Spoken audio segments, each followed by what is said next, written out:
তোমাকে না বলছি বোর্ড দেখে লেখা তুলতে। বাবা, ভালো মতো দেখতে পাচ্ছি না। কম আলোই হতে পারে চোখের ক্ষতির একটি কারণ।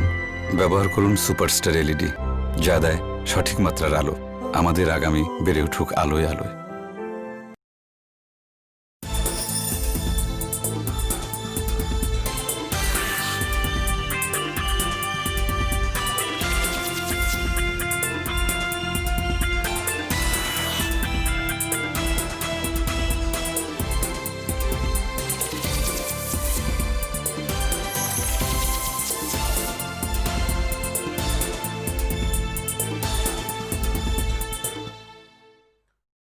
আসসালামু আলাইকুম। প্রত্যেককে আমন্ত্রণ জানাচ্ছি tiptop mart limited daily change সংবাদে। পুরো সংবাদের সঞ্চালক হিসেবে থাকছি আমি সাদিক হোসেন। শুরুতেই সংবাদ শিরোনাম। আজারবাইজানের পক্ষে লড়তে সেনা পাঠালো পাকিস্তান, পিছু হটেছে আর্মেনিয়া, যুদ্ধবিরতির প্রস্তাব।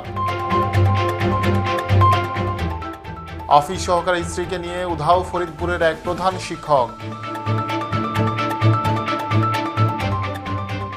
এবং করোনায় লকডাউন চলাকালে প্রতি ঘন্টায় 90 কোটি রুপি কামিয়েছেন ভারতের মুকেশ আম্বানি। এতক্ষণ শুনছিলেন সংবাদ শিরোনাম। এছাড়াও সংবাদে থাকছে ইবনে সিনা ট্রাস্ট হেলভিও। এবারে পুরো সংবাদ। টিপটপ মার্ট লিমিটেড, আপনার প্রত্যাশা আমাদের অঙ্গীকার।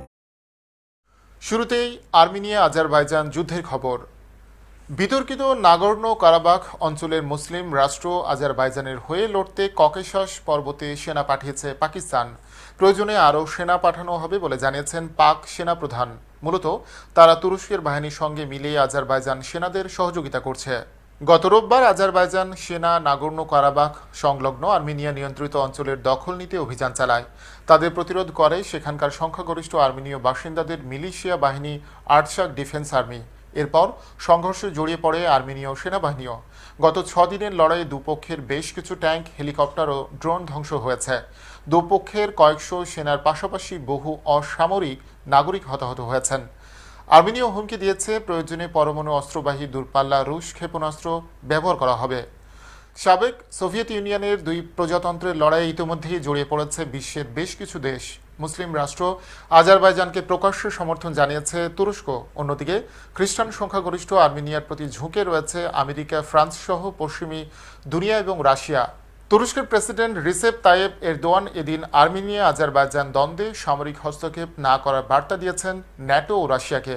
তুরস্কের পার্লামেন্টে এক বক্তৃতায় তিনি বলেছেন, অবিলম্বে সংঘর্ষ বিরতি কার্যকর করে নাগর্নো কারাবাখ সহ অধিকৃত এলাকাগুলো থেকে আর্মেনীয় সেনাকে সরতে হবে। 4400 বর্গ কিলোমিটারের নাগর্নো কারাবাখের অধিকার নিয়ে আর্মেনিয়া আজারবাইজান মতবিরোধের সূচনা 1988 সালে। 1991 সালে সোভিয়েত ইউনিয়নের পতনের পর সদ্য স্বাধীন দুই দেশের মতবিরোধ গড়ায় সামরিক সংঘাতে। সোভিয়েত জমানায় আজারবাইজানের অন্তর্ভুক্ত এই অঞ্চলের প্রায় 1.5 লাখ বাসিন্দার অধিকাংশই আর্মেনীয় খ্রিস্টান।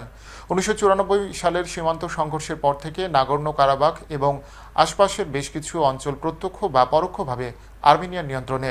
2016 সালেও ওই এলাকার দখল নিতে অভিযান চালিয়ে ব্যর্থ হয়েছিল আজারবাইজান ফৌজ। আজারবাইজানের প্রেসিডেন্ট ইলহাম আলিয়েভ সেপ্টেম্বরের প্রথম সপ্তাহের গোড়ায় ওই এলাকা দখলমুক্ত করার ডাক দেন। আর্মেনিয়ার মদতে পুষ্ট আর্টসাক ডিফেন্স আর্মি স্বীকার করেছে নাগর্নো কারাবাখের কিছু অংশ দখল করেছে আজারবাইজান সেনাবাহিনী। আর্মেনিয়া সেনার অভিযোগ, আজারবাইজানের পক্ষে তুরস্ক তাদের F-16 যুদ্ধবিমান পাঠিয়েছে। আর্মেনিয়ার অভিযোগ, তুরস্কের F-16 বিমান হামলায় তাদের বায়ুসেনার একটি যুদ্ধবিমান ধ্বংস হয়েছে। জাতিসংঘের মহাসচিব আন্তোনিও গুতেরেসও চলতি সপ্তাহে সংঘর্ষ বিরতির আবেদন জানিয়েছেন আর্মেনিয়া ও আজারবাইজানের কাছে। এদিকে গত 6 দিন ধরে ভয়ঙ্কর লড়াইয়ের পর এবার খোদ আর্মেনিয়া যুদ্ধবিরতির প্রস্তাব দিল। আর্মেনিয়া আন্তর্জাতিক মধ্যস্থতাকারীদের মাধ্যমে বিতর্কিত নাগর্নো কারাবাখ অঞ্চল নিয়ে আজারবাইজানের সাথে একটি যুদ্ধবিরতি চুক্তি করতে চায়। যদিও এর আগে রাশিয়ার যুদ্ধবিরতির প্রস্তাব প্রত্যাখ্যান করেছিল দেশটি। শুক্রবার আর্মেনিয়ার পররাষ্ট্রমন্ত্রী এ বিষয়ে বলেন, তারা ইউরোপীয় ইউনিয়ন সহ ফ্রান্স, রাশিয়া ও আমেরিকাকে সাথে নিয়ে পুনরায় যুদ্ধবিরতি চুক্তি প্রতিষ্ঠা করতে চায়। তিনি আরও বলেন, যে কোনো মূল্যে নাগর্নো কারাবাখ অঞ্চলের এ আগ্রাসনের কঠিন জবাব দেওয়া হবে। নাগর্নো কারাবাখ অঞ্চলের আরও 54 আর্মেনীয় সেনা নিহত হওয়ার পর এ আলোচনার প্রস্তাব আসে। এ নিয়ে সর্বমোট 158 জন আর্মেনীয় সেনা নিহত হয়েছে। বর্তমান পরিস্থিতিতে একটি সর্বাত্মক যুদ্ধের আশঙ্কা সৃষ্টি হয়েছে, যে সংঘাতে দুই আঞ্চলিক শক্তি রাশিয়া এবং তুরস্কেরও জড়িয়ে পড়ার সম্ভাবনা আছে। কারণ আন্তর্জাতিকভাবে তুরস্ক আজারবাইজানের প্রধান মিত্র আর আর্মেনিয়ার প্রধান মিত্র রাশিয়ার সামরিক ঘাঁটিও রয়েছে দেশটিতে। অপরদিকে আর্মেনিয়া অভিযোগ করেছে তুরস্ক এই সংঘাতের মধ্যে আজারবাইজানের পক্ষে যোদ্ধা সরবরাহ করছে, যদিও এই অভিযোগ অস্বীকার করেছে তুরস্ক ও আজারবাইজান। ফ্রান্সের প্রেসিডেন্ট ইমানুয়েল ম্যাক্রো বলেন, তুরস্ক আজারবাইজানে প্রায় ৩০০ সিরিয় পাঠিয়েছে বলে তাদের কাছে গোয়েন্দা তথ্য রয়েছে। এর মাধ্যমে তুরস্ক সকল সীমা ছাড়িয়ে গেছে। এছাড়া তিনি এ ধরনের কর্মকাণ্ডের ব্যাখ্যাও দাবি করেছেন। ম্যাক্রো ইউরোপীয় ইউনিয়নের সম্মেলনে এই বিষয়টি তুলে বলেন, ন্যাটো সহযোগীদের ন্যাটো সদস্যদের মতো আচরণ করা উচিত। বৃহস্পতিবার পুতিন, ট্রাম্প ও ম্যাক্রো এক যৌথ ঘোষণায় নাগর্নো কারাবাখ অঞ্চল নিয়ে দীর্ঘদিন ধরে চলতে এ সংঘাত সমাধানে উভয় পক্ষকে আলোচনা টেবিলে ফিরে আসতে বলেন।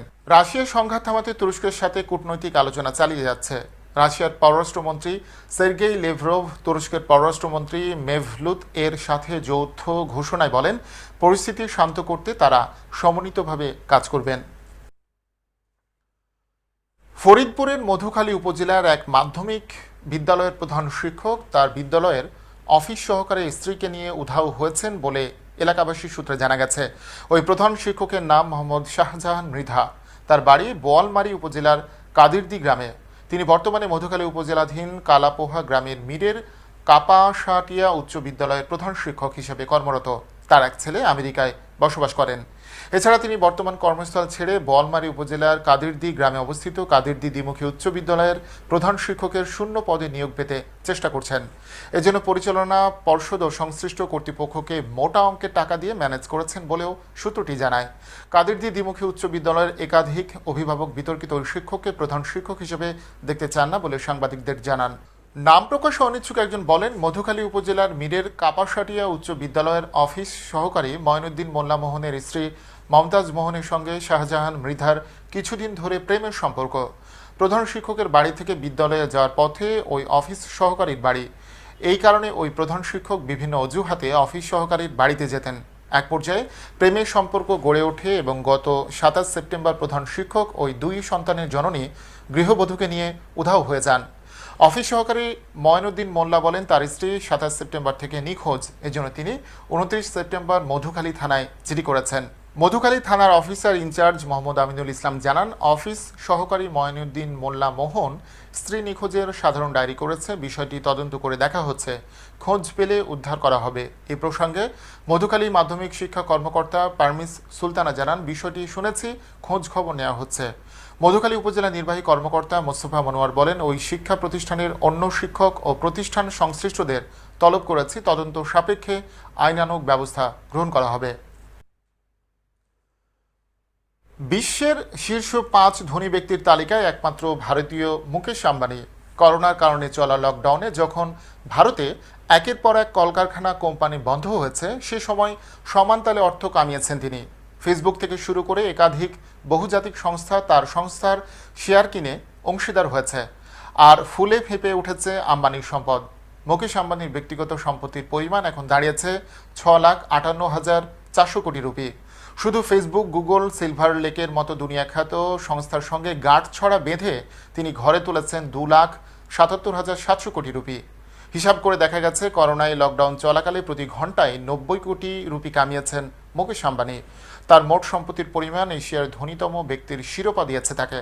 তার মোট সম্পত্তি তালিকায় থাকা বাকি ৫ জনের সম্মিলিত সম্পদের তুলনায় অনেক বেশি। একাধারে তিনি বিশ্বের ৪র্থ ধনী ব্যক্তি হয়েছেন।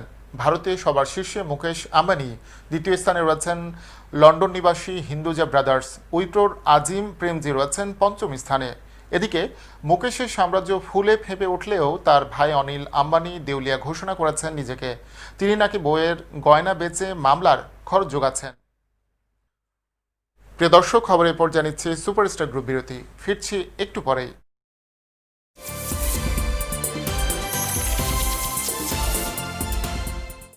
টিপটপ মার্ট লিমিটেডে আপনাকে স্বাগতম। টিপটপ মার্ট লিমিটেড ই-কমার্স ভিত্তিক বিশ্বস্ত অনলাইন প্রতিষ্ঠান। দেশসেরা ডার্মো কসমেটিক্স ব্র্যান্ড হিসেবে টিপটপ মার্ট লিমিটেডের সুনাম রয়েছে। নিশ্চিন্তে আপনার ত্বকের জন্য আমাদের দেশসেরা আধুনিক ও নিরাপদ পণ্য ব্যবহার করতে পারেন। টিপটপ মার্ট লিমিটেড বিভিন্ন দেশ থেকে বিএসটিআই কর্তৃক অনুমোদিত পণ্য আমদানি করে থাকে। আমাদের সেবাসমূহ ব্রণ, ব্রণের দাগ, ব্রণের গর্ত, মেস্তা, চুল পড়া, খুশকি, হোয়াইটেনিং, স্লিমিং, নানাবিধ ত্বকের সমস্যার সমাধানে সেবা দিয়ে থাকে। আমাদের রয়েছে রাজধানী শহর ঢাকাতে 2টি শোরুম। প্রয়োজনে সরাসরি যাচাই করে পণ্য ক্রয় করতে পারেন। এছাড়াও দেশে বিদেশে কুরিয়ার সার্ভিসের মাধ্যমে পার্সেল নিতে পারেন। টিপটপ মার্ট লিমিটেডের রয়েছে কাস্টমার কেয়ার সেন্টার। ত্বকের সাথে সম্পর্কিত নানাবিধ সমস্যা সমাধানে যে কোনো সময় সরাসরি ফোন দিয়ে সেবা গ্রহণ করতে পারেন। টিপটপ মার্ট লিমিটেড, আপনার প্রত্যাশা আমাদের অঙ্গীকার। Tiptop mart limited, your expectation is our commitment.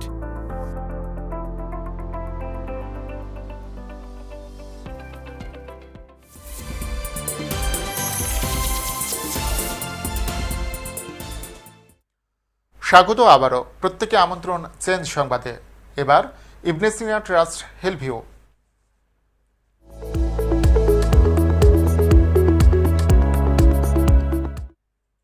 ভারতের ডায়েট সলিউশনের পুষ্টিবিদ পারুল পাটনি মেদহীন শরীর পাওয়ার কয়েকটি পন্থার কথা জানিয়েছেন। মেদহীন পেটের জন্য শরীরের মধ্যভাগ দৃঢ় করুন। দিনের বেশিরভাগ সময় পেট দৃঢ় করুন এবং ফলাফল দেখুন, কাপড় অনেকটাই ঢিলে হয়ে যাবে। যদি মেদহীন শরীর চান তাহলে কেবল পেটের জন্য নয়, বরং সারা শরীরের জন্য কিছু নিয়ম মেনে চলুন।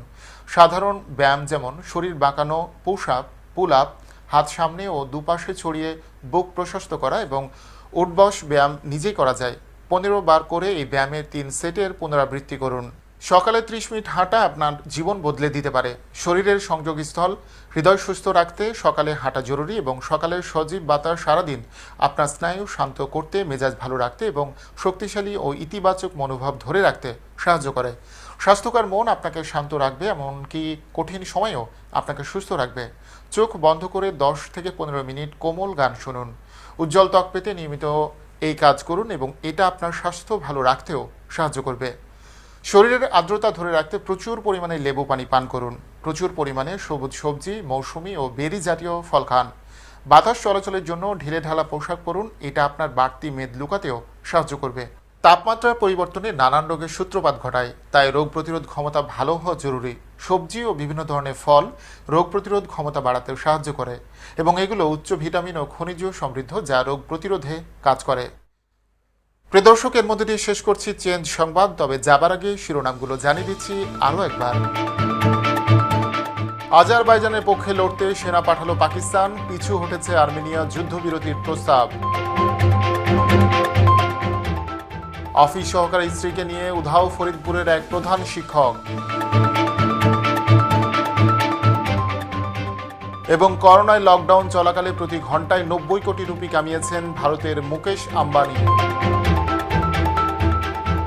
দর্শক, চেঞ্জটিভি.প্রেস বাংলাদেশের প্রথম ব্যতিক্রমী ভিডিও নিউজ পোর্টাল। ভিজিট করুন এর ওয়েবসাইট www.changetv.press, ইউটিউব youtube.com/changetvpress এবং সাবস্ক্রাইব করুন চ্যানেলটি। নিয়মিত লাইক, কমেন্ট ও শেয়ার করে আপডেট রাখুন নিজেকে। ভালো থাকুন, নিরাপদে থাকুন। সবাইকে অন্তহীন শুভেচ্ছা।